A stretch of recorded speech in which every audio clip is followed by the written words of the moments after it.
الحمد لله رب العالمين والصلاة والسلام على رسوله الكريم وعلى آله وأصحابه أجمعين أما بعد قال الله تعالى في كلامه المزيد والفرقان الحميد أعوذ بالله السميع العليم من الشيطان الرجيم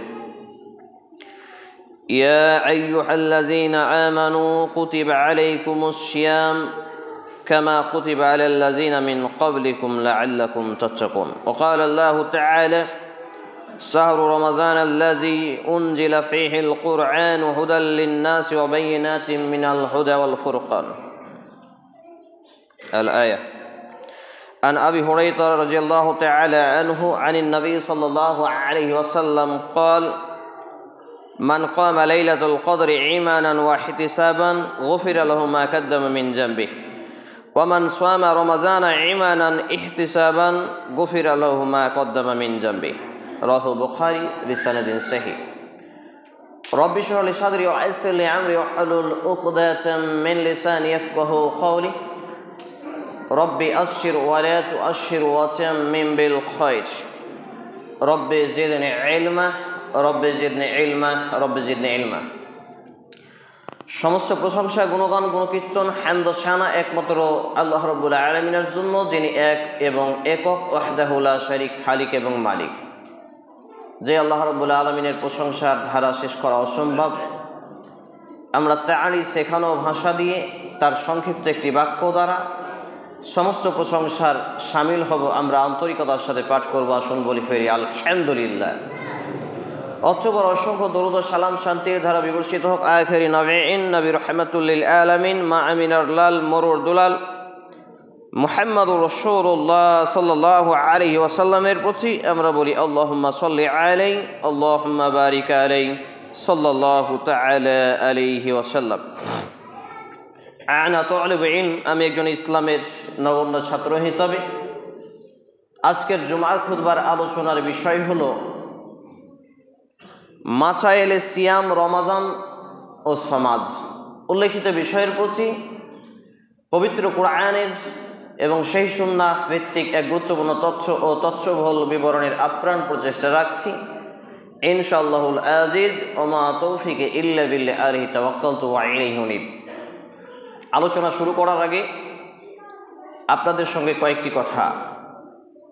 তার প্রথম কথা হলো, যারা মসজিদ পরিচালনা করছেন তাদের ক্ষেত্রে এই যে মেম্বার করেছেন, এ মেম্বার সহিহ আল বুখারী কিতাবুল জুমআহ, সহিহ আল বুখারী কিতাবুল আযানে ইমাম বুখারী রাহিমাহুল্লাহ হাদিস নিয়ে এসেছেন। এটির শর্ত হচ্ছে 3 ধাপ, এবং উলামা ইকরামগণের মধ্যে কেউ কেউ বলেছেন মাস্ট এবং মোস্ট হতে হবে কাঠের। আপনাদের 3 ধাপ করা হয়েছে, অতঃপর আবার একটি মেহরাব, তার উপরে আর একটা চেয়ার যেটা প্লাস্টিকের।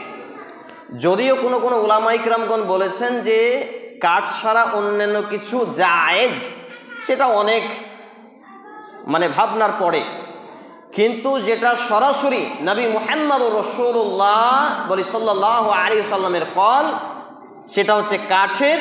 শর্ত 1, শর্ত 2, সেটা 3 ধাপের। এটা অবশ্যই ভাববেন, বলবেন না যে নতুন নতুন মৌলবি নতুন নতুন ফতোয়া দিয়ে গেল। এটা ফতোয়া নয়। কোরআন এবং হাদিসকে ফতোয়া দিয়ে গায়ের জোর দেখিয়ে যা ইচ্ছা তাই করা যাবে না। যদি এখানে করেন, না মৃত্যুর হাত থেকে বাঁচতে পারবেন, না কবরের শাস্তি থেকে, না বিচারের মাঠ থেকে, না জাহান্নাম থেকে। অতএব সচেতনতার স্বরূপ আপনাদের জানিয়ে রাখলাম। পয়েন্ট নম্বর 2, আপনাদের এখানে ঢোকার পরে কয়েকটি বিষয় লক্ষ্য করলাম। তার একটি বিষয় ছিল কাতারের স্পেস ব্যবধানটা 3 হাত থেকে কম।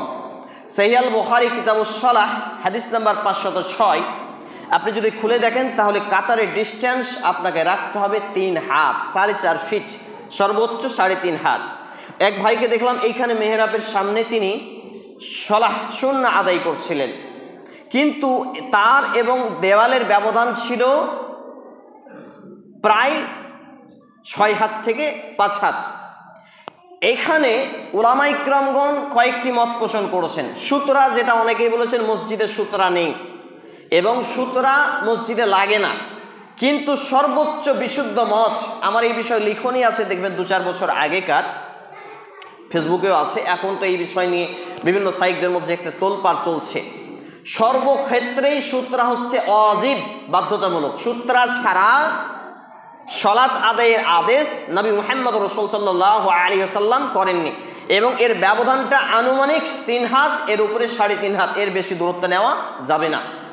3 নম্বর কথা, কাতার ধরার নিয়ম আমি আমার বিষয়ে আলোচনা করতে পারবো কিনা জানি না, কারণ এইগুলো সংশোধন করতে হবে। কাতার ধরার নিয়ম আপনাদের এখানেও দেখলাম অজ্ঞতার শিখরে বসবাসকারী মুসলিম রয়েছে। কাতার ধরার নিয়ম হচ্ছে, এটা হচ্ছে মেম্বার, আমি যেখানে দাঁড়িয়ে খুতবা দিচ্ছি এটাকে বলে মেম্বার। মেম্বারের 2 সাইডে চলে যাবে মানুষ, এইখান থেকে বসতে শুরু করবে, কেউ ডানে চলে যাবে, কেউ বামে চলে যাবে, পুরো কাতার পূরণ হলো, আবার দ্বিতীয় কাতার, আবার তৃতীয় কাতার। কিন্তু দেখলাম সামনের কাতার ফাঁকা থেকে পেছনে অনেক লাইন চলে যাচ্ছে, এগুলো অজ্ঞতা ছাড়া অন্য কিছুই নয়, সংশোধন হন। নাম্বার 4, কথার পরিপ্রেক্ষিতে, বিশেষ করে যখন নবী করিম সাল্লাল্লাহু আলাইহি ওয়াসাল্লামের নাম আসবে, মুহাম্মদ রাসূলুল্লাহ সাল্লাল্লাহু আলাইহি ওয়াসাল্লামের নাম আসবে, পুরুষ হিসেবে ফিতরাত বৈশিষ্ট্য হলো উচ্চ স্বরে সাল্লাল্লাহু আলাইহি ওয়াসাল্লাম পাঠ করতে হবে। একবার সাল্লাল্লাহু আলাইহি ওয়াসাল্লাম পাঠ করার ফজিলত সম্পর্কে নবী মুহাম্মদ রাসূলুল্লাহ সাল্লাল্লাহু আলাইহি ওয়াসাল্লাম জানিয়েছেন যে একবার যদি আপনি সবথেকে ছোট দরুদ হচ্ছে সাল্লাল্লাহু আলাইহি ওয়াসাল্লাম 10 বার আল্লাহর পক্ষ থেকে আমার আপনার প্রতি রহমত নাজিল হবে, বলি সুবহানাল্লাহ। পাশাপাশি 10টি গুনাহ খাতাকে আল্লাহ রাব্বুল আলামিন মোচন করে দেবেন, বলি সুবহানাল্লাহ। পাশাপাশি আমাদের 10টি মর্যাদা আল্লাহ রাব্বুল আলামিনের কাছে বৃদ্ধি করা হবে, বলি সুবহানাল্লাহি ওয়া বিহামদিহি সুবহানাল্লাহিল আযীম। এবং কথার পরিপ্রেক্ষিতে, খুতবা চলার পরিপ্রেক্ষিতে সুবহানাল্লাহ, আলহামদুলিল্লাহ, আল্লাহু আকবার এই শব্দগুলো তাল মিলিয়ে বলতে হবে। আরেকটি যেটা সমস্যা, যে এই যে এটা একটু বেশি হাইট হয়ে গেছে, করা যায় কিন্তু এটা বেশি হাইট হয়ে গেছে, এত হাইট করে আকর্ষণ কমে যাবে। কেন? খতিব এবং মুসল্লি এর দেখা এবং শোনার মাঝে একটা অ্যাট্রাকশন থাকে, আকর্ষণ থাকে। এই আকর্ষণটা যদি বজায় না থাকে জুমার খুতবায়, মানুষ এসে ঘুমাবে, ঝিমাবে, এবং খুতবায় খতিব কি বললো এটা ব্রেনটে ঢুকবে না। অতএব এটা একটু হয় নিচু করার চেষ্টা করবেন, না হলে মেম্বারটা টোটাল 3 ধাপে একটু উঁচু করার চেষ্টা করবেন কোনো একটা। এবারে চলে আসি আমি আমার মূল আলোচনার দিকে। যেসব ভাইরা হাঁটু গেড়ে বসে আছেন, হেলান দিয়ে আছেন, হেলান ছেড়ে দেবেন, হেলান ছেড়ে দেন। একান্তই অসুস্থতা থাকলে ভিন্ন কথা, হাঁটু গেড়ে বসবেন না, হেলান দিয়ে বসবেন না। মাসায়েলে সিয়াম, রমাজান ও সমাজ, তো সমাজের মোটামুটি একটা চিত্র আমরা পেয়ে গেলাম। এবারে চলে আসবো আমরা মাসায়েলে সিয়াম ও রমাজান নিয়ে। প্রসিদ্ধ আয়াত, দ্বিতীয় খুতবার পরে প্রথম দফা যেটি আমি আপনাদের সামনে পাঠ করেছি, এটি কুরআনুল কারীমের সূরা আল বাকারা 2 নম্বর সূরা 2ম পারা 27 নম্বর পৃষ্ঠা আয়াত নম্বর 183-তে বর্ণিত হয়েছে। আল্লাহ রাব্বুল আলামিন বলছেন, ইয়া আইয়ুহাল্লাযীনা আমানু কুতিবা আলাইকুমুস সিয়াম কামা কুতিবা আলাল্লাযীনা মিন ক্বাবলিকুম লাআল্লাকুম তাত্তাকুন। খুব মনোযোগ দিবেন। হে ঈমানওয়ালারা, হাঁটু ছেড়ে দেন, মুরব্বি হাঁটু ছেড়ে দেন। হাঁটু গেড়ে বসা জুমার দিনের আদব, রুলস অফ ল এর খিলাফ। হেলান দিয়ে বসা জুমার দিনের আদবের খিলাফ, এটা কাজ করা যাবে না। তো আল্লাহ রাব্বুল আলামিন বলছেন, ইয়া আইয়ুহাল্লাযীনা আমানু, হে ঈমানওয়ালারা,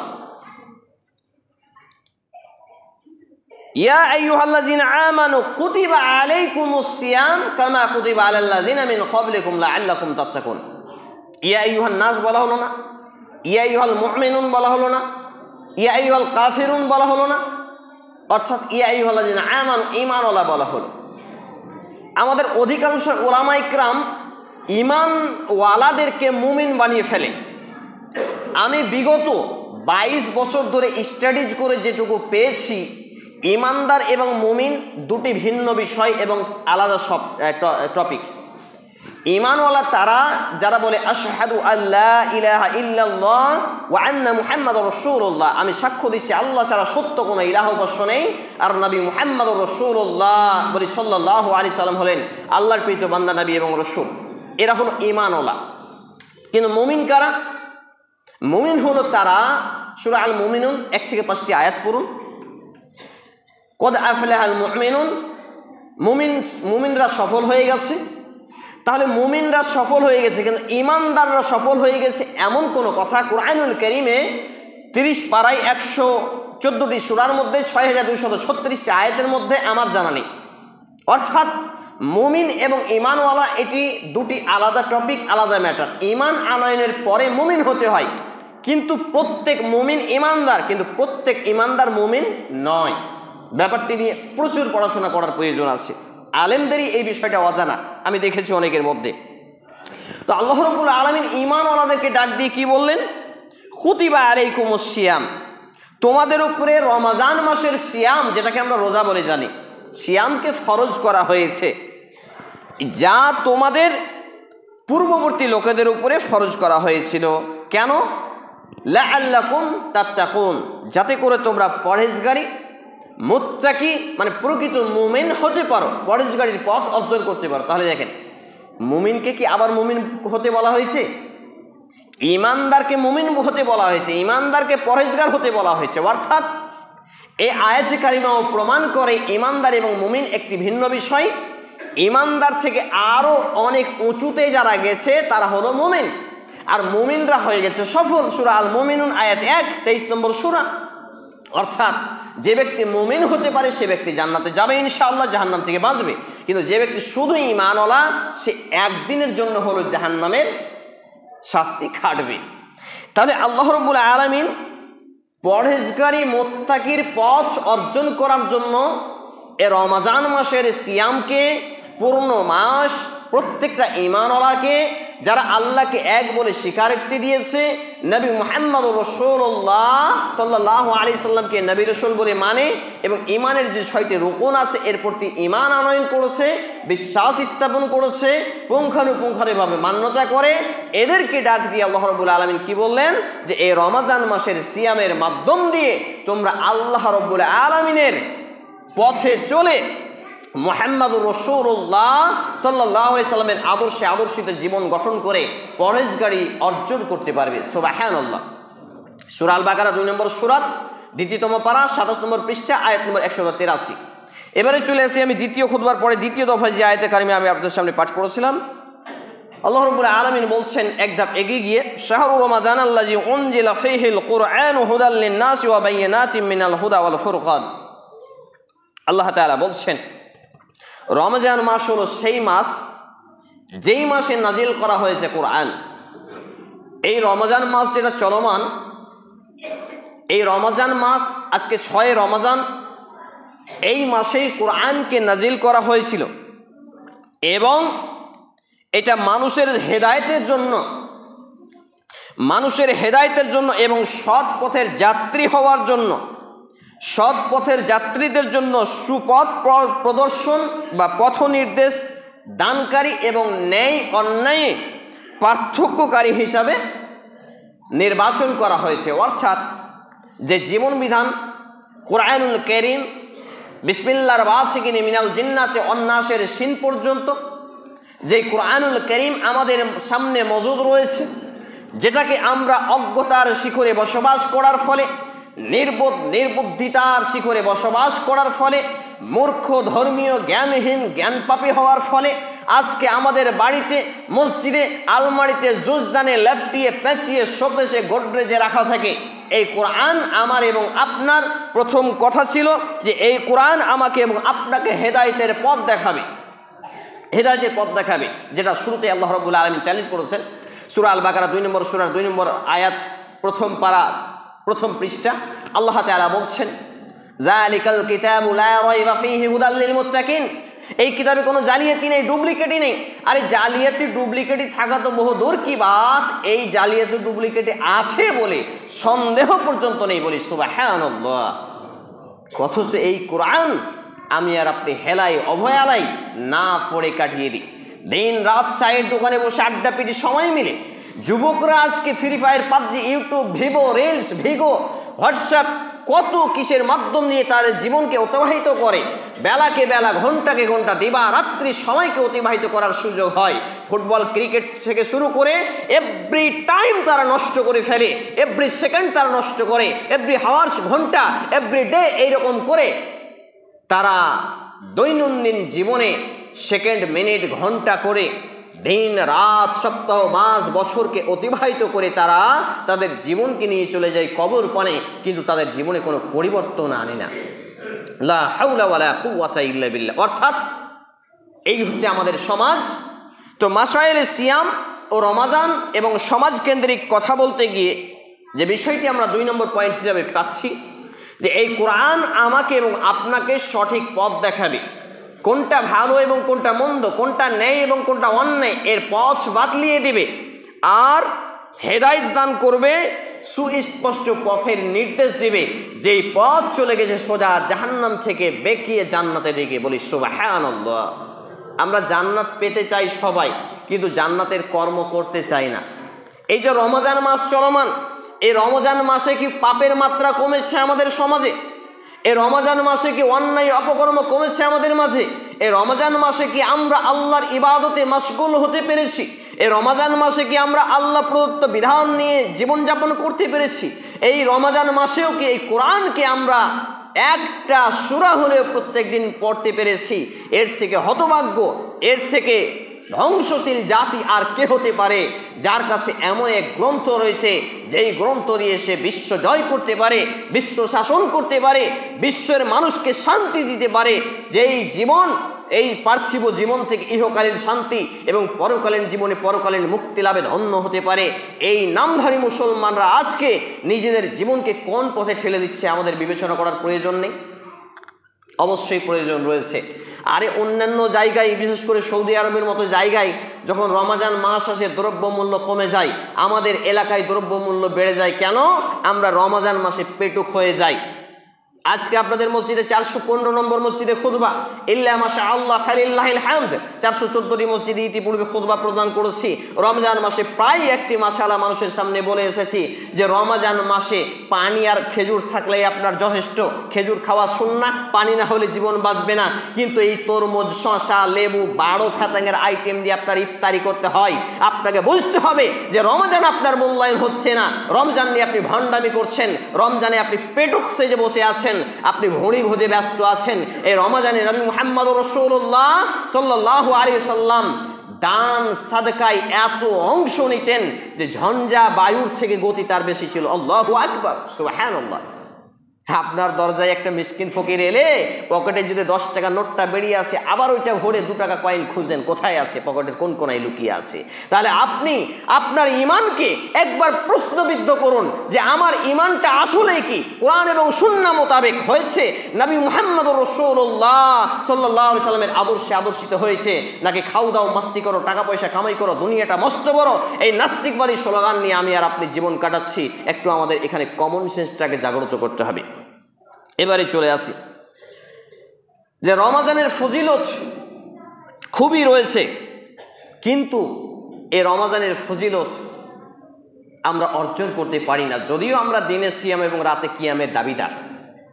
একটি কথা বলেই ফেলি, আপনাদের এখানে নির্ধারিত খুতবার কথা আমাকে আপনাদের ইমাম সাহেব ভাইজান বলেছেন। একটি কথা প্রায় শতাধিক মসজিদে আমি বলেছি, চ্যালেঞ্জ সহ রেকর্ডিং হয়েছে, অনলাইনেও গেছে, যে আধা ঘন্টা বা 30 মিনিটে খুতবা শেষ করতে হবে এমন কোনো কোরআনের আয়াত, এমন কোনো তাফসির, এমন কোনো ব্যাখ্যা, এমন কোনো হাদিস আমার সামনে পেশ করবেন, আমি মাথা নত করে মেনে নেব। খুতবা শুরু হওয়ার টাইম মানুষ জানবে, শেষ হওয়ার টাইম কেন মানুষ জানবে? আমার প্রশ্ন আসে না। 30 মিনিটেই খুতবা শেষ করতে হবে। একটা বিষয় আছে, বিষয় ক্লিয়ার করব, 2 মিনিট আগেও হতে পারে, 5 মিনিট পরেও হতে পারে, কোনো কিছু বলার অপশন নেই আপনার। নইলে চ্যালেঞ্জ করছি, প্রমাণ করবেন যে आधा घंटा खुतबा का मौजू छोटा होना चाहिए, लेकिन छोटा का मतलब ये नहीं जो आधा घंटा में खत्म किया जाए। অতএব খুতবার টাইম দেখবেন না, টাইম দেখে লাভ হবে না। আমি প্রত্যেকটা মসজিদে একই নিয়মে চলি, আমার গতিতে।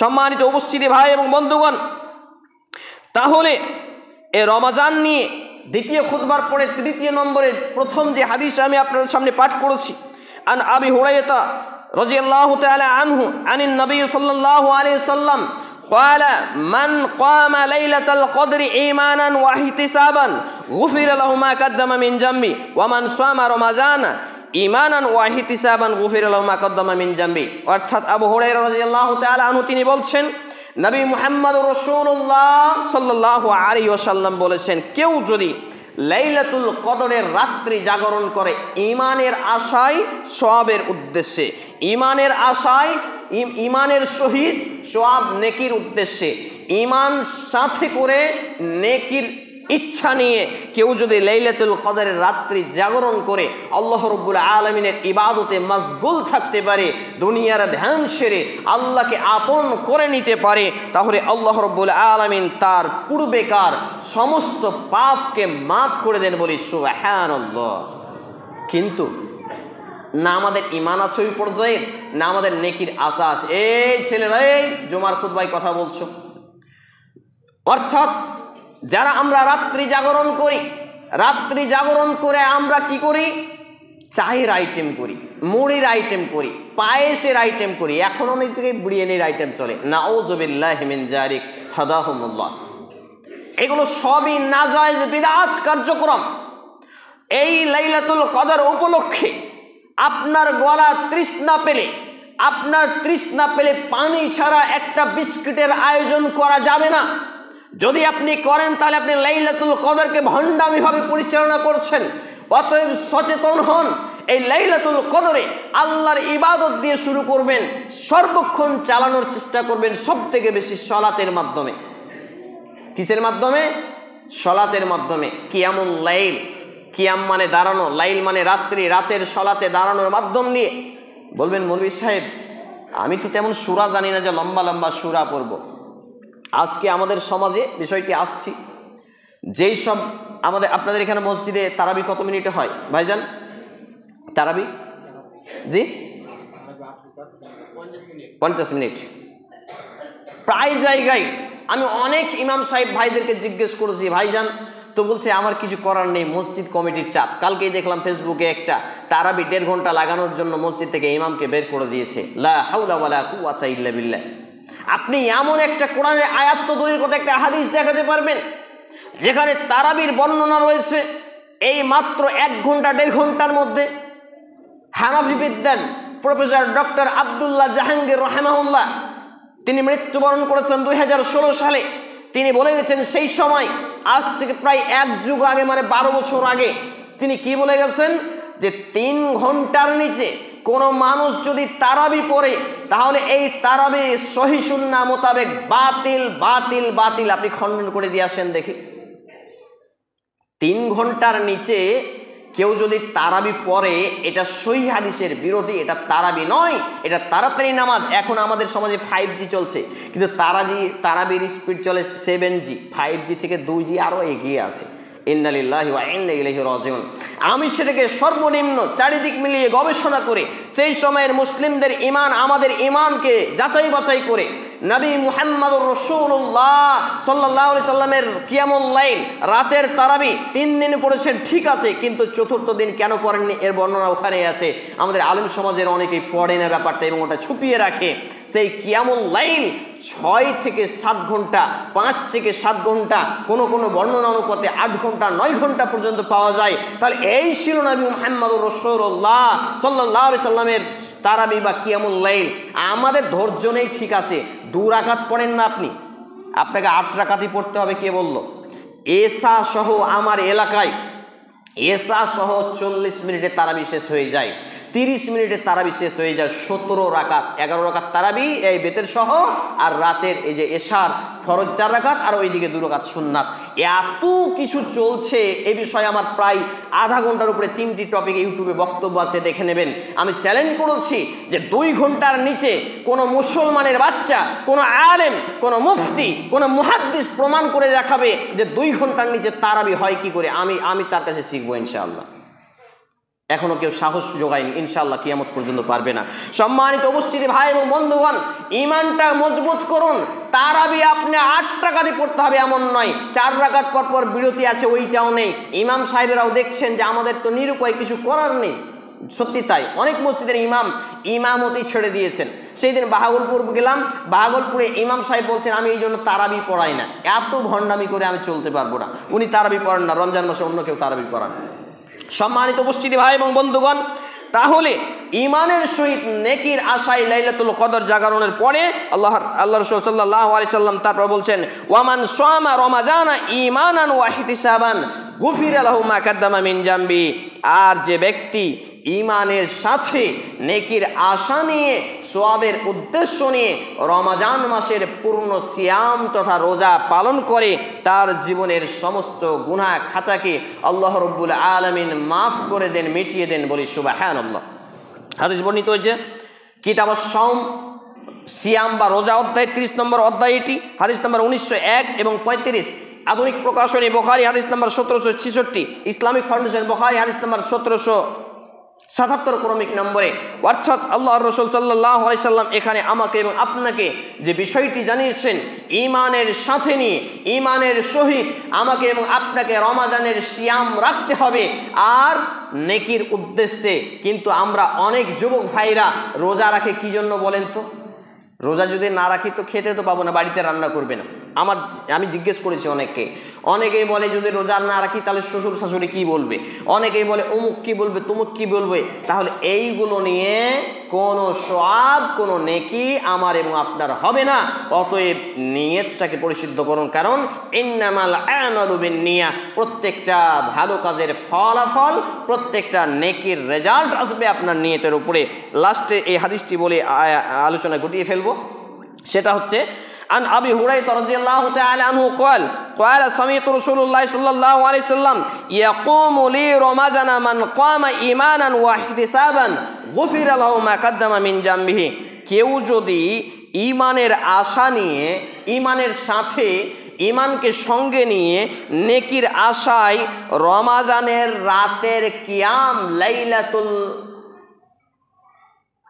রমজানের রাতের কিয়াম অর্থাৎ যে তারাবি, কিয়ামুল লাইল যদি কেউ ঈমানের সাথে নেকির আশায় আদায় করে, তাহলে আল্লাহ রাব্বুল আলামিন তার পূর্ববর্তী সমস্ত গুনাহ খাতাকে, পাপগুলোকে মাফ করে দেবে। বলি সুবহানাল্লাহ।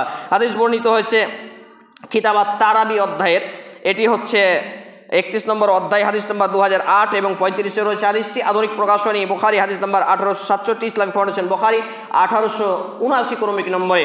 অর্থাৎ যে বিষয়টি আমরা বুঝতে পারলাম যে তারাবি নেকির আশা নিয়ে হতে হবে আর তারাবি ঈমানের সহিত হতে হবে, রমজানের সিয়াম নেকির আশাই হতে হবে আর ঈমান নিয়ে হতে হবে, লাইলাতুল কদর নেকির আশাই নিয়ে হতে হবে আর ঈমানের সাথে হতে হবে। কিন্তু না আমাদের সেই রকম ঈমান রয়েছে, না আমাদের নেকির উদ্দেশ্য রয়েছে।